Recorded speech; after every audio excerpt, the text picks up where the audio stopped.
인터배터리 행사가 2차전지 업종 전체에 대한 이 변곡점의 지점에서의 모멘텀이 이제 어느 정도 배터리 수출이 정상화까지는 아니겠지만 바닥은 더 이상 안 빠지고 있죠. 2차전지 업종에서 쪽의 흐름이 진행될 가능성이 아주 높다.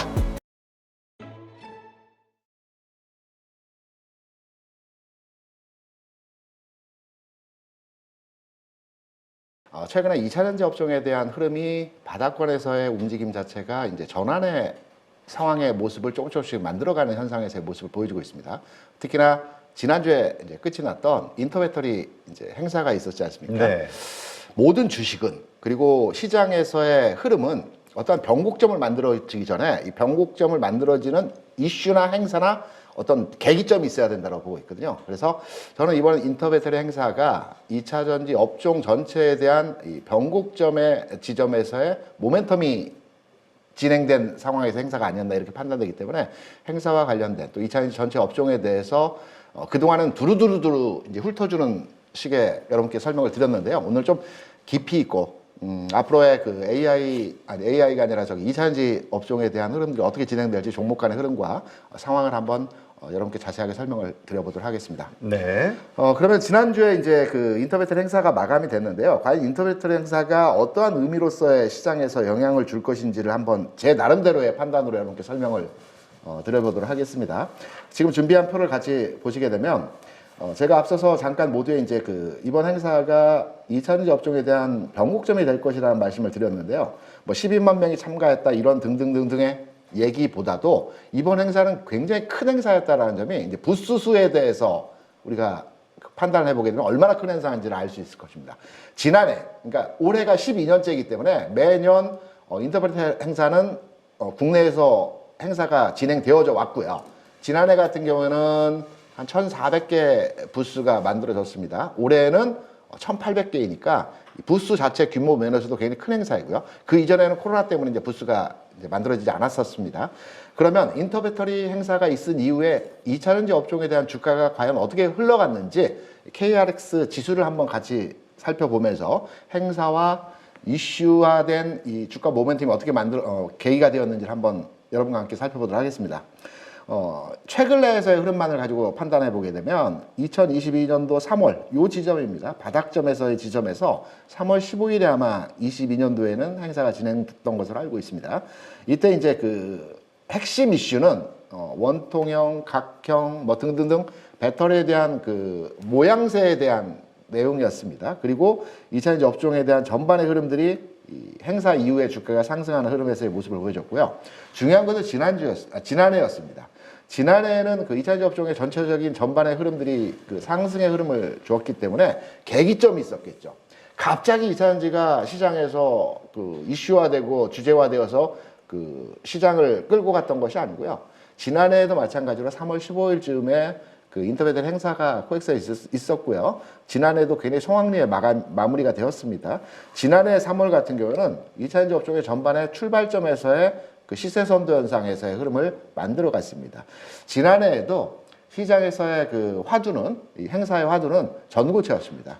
근데 전고체가 지난해 같은 경우는 아직 꿈의 배터리이고 아직 시기적으로 상용화될 만한 시기가 아니다라는 측면에서 시장에서 그렇게 크게 반영되지는 못하는 상황에서의 모습이었고요. 중요한 것은 지난해 초에 그 배터리 업종이 상승을 했지만 폭발적인 그 슈팅이 나왔던 구간은 6월, 7월, 8월, 9월이었죠.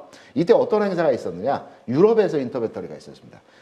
국내에서는 12회차 행사가 진행되고 있지만 해외에서는 특별하게 그 인터배터리 관련한 행사가 없었는데 지난해부터 유럽 인터배터리 행사가 시작을 했고요. 6월에 이러한 그 각국의 배터리 경쟁하는 신제품을 출시하면서 여기에 대한 분위기, 붐업되는 시장에서의 모습들이 만들어졌다고 볼 수가 있겠죠. 이러한 가운데에서의 지난해 6월에 이러한 행사로 인해서, 물론 행사로 인해서 주가가 상승했다라기보다는 움직일 자리에서 행사가 좀 더 붐업의 현상에 업그레이드 시키는 그 모습에서의 이슈가 됐다라고도 판단되고 있지만 아무튼 행사를 기점으로 해서 주가의 방향성이 결정되어졌다는 점은 우리가 눈여겨볼 만한 지점에서의 흐름이라고 볼 수 있습니다. 올해죠. 지난주 금요일 날 마감이 됐습니다. 일단 지난주 초에서부터 배터리 업체들의 종목들의 움직임이 예사롭지 않은 흐름에서의 모습을 보여주고 있습니다. 그간 움직이지 않았던 삼성 SDI가 전고체라는 이슈로 흐름에서의 개선의 현상들이 나타나고 있고요. 2차 전지 양극재는 아니겠지만 양극재 주변에 있는 여러 종목들이 부분적으로 흐름에서의 모습들을 계속 상향화시키는 모습에서의 흐름들이 진행이 되고 있죠. 그렇다면 시장에서는 항상 주도주 경쟁을 하지 않습니까? 주도주라고 하는 것은 수급입니다. 수급이라고 하는 것은 관심과 거래량이거든요. 시장에서 관심이 있고 거래량이 증가하게 되면 그쪽으로 돈이 몰리게 되어 있습니다. 그런 맥락에서 본다면 지난주에 바이오 섹터도 긍정적이었고요. 또한 반도체도 긍정적이었고 2차 전지 관련 업종의 흐름 또한 관심과 거래량이 집중화되는 현상에서의 모습들이 진행되었기 때문에 시장 선도, 이슈화되는 이러한 모습에서의 흐름들이 진행되었다 이렇게 해석하고 판단할 수 있을 것입니다. 2차 전지 업종 참 많습니다. 현재 2차 전지와 관련되어진 종목의 수를 면밀하게 하나하나 따져보게 되면 한 150개 종목이 되고요. 관련도를 따져서 어떠한 2차 전지 납품을 한다든가 또 관련이 있는 업종을 따져보면 한 150개 됩니다. 근데 이걸 좀 압축해서 따져보게 되면 반도체도 삼성전자 하이닉스가 완성 반도체 기업이듯이 2차 전지에도 이제 SDI라든가 SK온이라든가 이런 종목들, SDI라든가 이런 종목들이 있습니다. LG 솔루션이라든가 그리고 소재, 장비, 부품, 소부장으로 나누어지죠. 소재 부분은 파트가 이제 양극재, 응극재, 분리막, 전해질 같은 이제 부분 이제 세분화된 종목들로의 흐름들이 진행되고 있고요. 이전까지는 이제 전해질 부분이 좀 상승 흐름을 주도하는 모습에서의 전체 시장 주도형 종목으로 만들어졌습니다. 엔캔 같은 종목들이 움직였고요. 그다음에 장비주도 있고 부품주도 있고 재생 배터리가 있고요. 그리고 제가 하나 체크해서 살펴보는 그 섹터는 LFP입니다. 이번 인터배터리 행사에서 삼성 SDI의 전고체 26년, 27년에 양산한다고 그러죠. 그런데 이 전고체 부분에 있어서 화두가 하나의 큰 이슈화되는 모습으로 진행이 되었지만 여기에 또 다른 LFP 쪽도 국내에서 앞으로 빠른 시일 내에 생산하고 확장 발전시키게 나가겠다는 게 어떤 큰 하나의 이슈였습니다. 그래서 LFP 관련주들이 시장에서 그간의 크게 움직임의 모습이 드러나지 않았지만 앞으로의 시장 상황에서 2차 전지 소재 업종 내에서 또는 2차 전지 업종에서 LFP 쪽의 흐름이 진행될 가능성이 아주 높다. 전고체와 함께. 전고체는 특별하게 관련주가 많지가 않습니다. 그렇기 때문에 LFP 쪽에 대한 흐름의 개선에 저는 관심과 포커싱 되어서 설명을 드리고 있고요. 아이폰의 주가를 한번 들여다보면서 우리가 배터리 업체에 대한 전반의 주가 흐름에 대한 내용들을 유추해서 미래 가치에 대한 현상을 한번 예상을 해보도록 하겠습니다. 아이폰 좋은데 좋은 건 알겠어. 그런데 주가적 측면에서 최근까지의 주가 상승은 너무 과도한 측면이 있었고 판매량 측면에서도 감소 추세에서의 흐름이 나타나기 때문에 이제 꺾였다 라는 측면에서 2년 동안 조정을 받았습니다. 애플 주가 상황에서의 흐름 또한 삼성의 반도체를 이와 비슷한 형태로 제가 여러분께 많이 설명드렸죠. 아주 쉽게 애플의 현상도 똑같은 흐름에서의 2년간의 조정을 받는 과정에서 이러한 모습에서의 흐름이 나타났습니다. 이 뒤에 여러분께서 아시는 주가의 수준은 지금 200불 근처에서 가격을 찍고 지금 170불 전후 가격에서 애플이 움직이고 있기 때문에 이 당시 가격이 18불이었습니다. 18불, 15불, 20불 요 가격에서의 조정 수준입니다. 그리고 나서 2014년 이후부터 주가가 계속해서 우상향 형태로의 가격 진행이 되어졌습니다. 계속해서 올랐죠. 이게 첫 번째 흔들림이었습니다. 아이폰이 출시되고 시장에서 반응이 가장 뜨거웠던 당시에서의 주가 상황에서의 상승이 나타났고 첫 번째 시장에서 냉담한 판단을 받았을 때 첫 번째 조정 과정에서의 흐름이 이런 형태로 나타났습니다. 이후에는 판매량이 좀 감소하더라도 애플사의 실적이 조금 저조하더라도 시장에서는 단기 조정 과정에서의 흐름이구나. 그리고 재상승의 흐름이 나타나는 것이고 이러한 과정에서의 조정과 상승을 계속 반복적으로 만들어내가면서 시장에서 아이폰, 애플사에 대한 반박의 의견이 2017년도 이후에는 나타나지 않았습니다. 그냥 시장의 변동성에 따라서 주가 조정받고 상승하는 현상들의 모습이 나타났을 뿐입니다. 저는 테슬라, 전기차, 배터리 산업에 대해서도 이와 아주 비슷한 형태로의 주가 상황이 움직일 것이라는 판단입니다. 제가 그 배터리 국내 수출 업체에 대한 그 수출 상황을 뭐 여러 차례 말씀드렸지만 지난 11월에 8억 불, 통상 최근에는 1년 동안에 한 98억 불, 99억, 100억 불 정도 수출합니다. 그래서 월 단위 환산을 해보게 되면 한 8억 불, 8.5억 불 정도가 일반적 수출 상황에서 흐름입니다. 최근 2개년 동안 계속 증가한 추세에서. 물론 100억 불 넘지는 못하고 있지만. 지난 11월에 8억 불이었고요. 12월에 7.9억 불이었고요. 1월에 5.9억 불이었고 2월에 7.1억 불입니다. 그러니까 뭐냐면 이제 어느 정도 배터리 수출이 정상화까지는 아니겠지만 바닥은 더 이상 안 빠지고 있죠. 1월에는 계절적 요인에 의해서 배터리 수출이 줄었다는 말씀드렸죠. 보조금 관련해서 정산하는 기간이라고 말씀을 드렸기 때문에 줄었던 부분이었고요. 이러한 전체적인 큰 얼개, 이제 배터리 산업과 전기차와 해당 업종에 대한 큰 얼개를 하나 짜드렸습니다.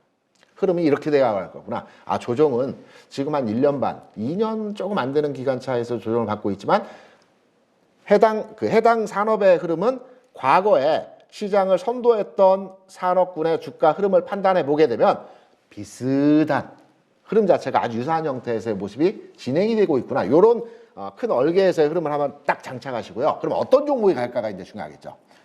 좋다. 배터리 산업 올라갈 거인데 어떤 종목? 우리가 반도체를 얘기할 때 삼성전자만 얘기하지는 않지 않습니까? 최근까지의 흐름에서는 AI 반도체 종목에 대한 핫한 접근으로의 그 시장 대응을 하고 계시지 않습니까? 시장은요, 어떠한 한 주도 섹터가 끝까지 영원히 계속해서 가지는 않습니다. 이 패러다임이 패션이 계속 바뀝니다. 여기에 우리가 너무 과몰입되어서 투자를 하다 보게 되면 해당 거의 꼭지점을 찍고 있는 업종에 대해서 몰입되어서 물려버리는 현상들이 여기서 나타나거든요. 물론 이후에 또 올라가겠죠. 그런데 이 시간차가 굉장히 오래 걸립니다. 몇 년씩 걸립니다. 이제 반도체 내에서도 흐름의 변화의 모습들이 소재 장비 부품, 소재 부품 장비 이런 흐름으로 대략 주가 한 5배 정도 올라가게 되면 물론 편차가 조금씩 종목마다 다르겠지만 제가 보는 관점에서 대표주라고 할 수 있는 종목들이 주가가 최초 출발점의 5배 내외의 주가 상승이 나타나게 되면 대략적으로 시세 선도에서 흐름이 패션이 바뀌는 경향에서의 흐름들을 보여줬다라는 측면에서의 반도체 전반의 흐름들을 이제 설명을 드렸던 부분이고요. 그럼 2차 전지로 끌어와야 되겠죠. 2차 전지로 끌어와서 그럼 2차 전지 내에서의 흐름을 판단해 볼 때 지금 현재 이 표에 보시는 것처럼 양극재가 갈지 또는 장비주 갈지 부품주 갈지를 판단해 보게 되면 저는 이렇게 판단하고 있습니다. 양극재가 크죠.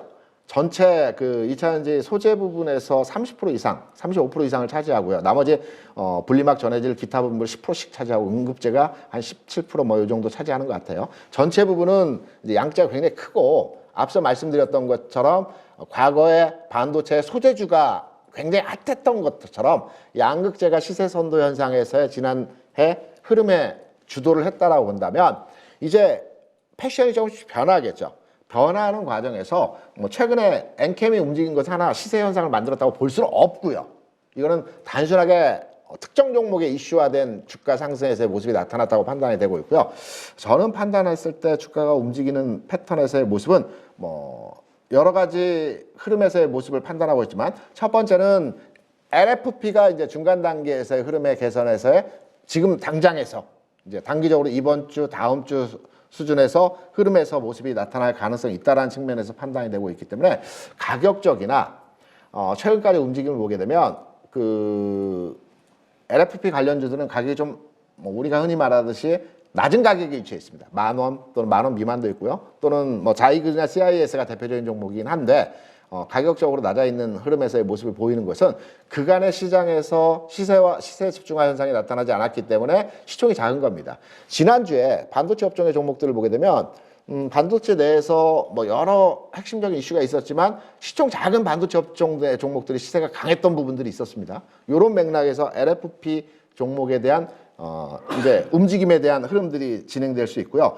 여기 이제 부품주 관련한 종목들도 시세 현상에서의 흐름을 만들어갈 가능성이 높다라는 측면에서 이제 저는 판단하고 있고 여기에 좀 깊이 있게 종목 하나 판단해서 우리가 타점과 진입 포인트에 대해서는 제가 아침 시간에 여러분께 자세하게 이걸 설명드리기보다는 제가 수요일에 여러분들 또 전체 찐시황을 통해서 여러분께 설명을 드리고 있죠. 이때 2차전지 업종에 대해서 앞으로의 시장을 주도할 수 있는 섹터, 종목 요 부분을 가지고 자세하게 오늘 아침 시간이 많지 않겠는데 요 흐름 얼개 전체 분위기만 잡아드리고요. 내가 2차전지 투자를 하겠다는 준비 스탠바이 하는 형태로의 마음가짐을 가져가시는 상황에서 저는 수요일에 구체적인 종목을 가지고 나열해드리고 설명해드리면서 그 타점을 한번 같이 잡아보도록 하겠고 오늘 전체 2차전지 업종에 대한 전반의 흐름들을 한번 깊이 있게 여러분께 설명을 드리는 시간을 가져봤습니다.